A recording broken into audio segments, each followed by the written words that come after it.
mga guys, ito po tayo sa tutorial electric pan repair shop. Dito po tayo sa part 2. Part 2 na po tayo. Yan, papaliwanag po sa iyo paano mag maintenance ng electric pan, paano maglagay ng langis. At yung iba, yun po ang ating i-lecture. Mga lang po, ito lang po. At huwag po kalimutang mag-subscribe at pindutin ang bell sa baba para lagi kayong updated sa aking mga tutorial. Hello guys! Ito yung sabi sa inyo, natuturuan ko kayo paano maglagay ng langis. Ito, binaklas ko na to, yung likod niya. Yan. Tapos ito yung takip sa taas, yung pinaka-gear niya. Tatanggalin nyo na yan, may tornilyo yan, tinanggal ko na. Tanggalin nyo. Pagkatapos, ayun yung EHE, yun yung iikot yung EHE. Dito gaganyanin nyo lang siya, patutuwarin nyo siya. Huwag na, huwag. Tapos, dito nyo siya lalagyan ng langis. Kunti-kunti lang po. Tapos, habang lalagyan ng langis, ikot-ikutin nyo lang po siya. Ayan, ikot. Para yung langis, pumapasok po sa loob. Hindi na po kayo magbabaklas na ito ng pinaka-motor niya. Yan na lang po. Yan po ang maintenance. Kahit kayo lang po sa bahay, kaya nyo gawin.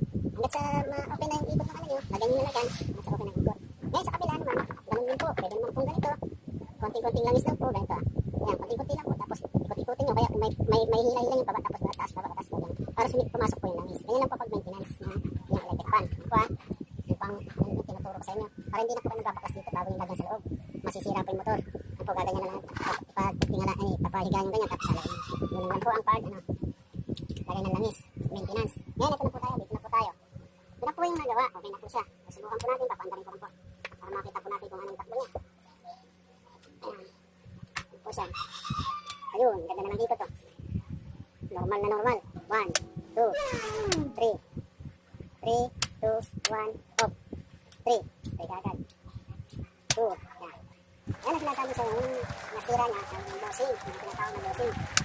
Yung bossing na tawag po. Ito. Yan. Yung pinaka-bearing-bearing niya. At nakagit na. Yan. A few moments later. Ang suspected na sira, bossing at EHE. Pero ang resulta, natuyong kulang siya ng langis. Inulit ko po, natuyoon lang po siya ng langis. Yun po ang naging resulta ng inayos po natin. Kaya guys, hanggang sa muli. Sige.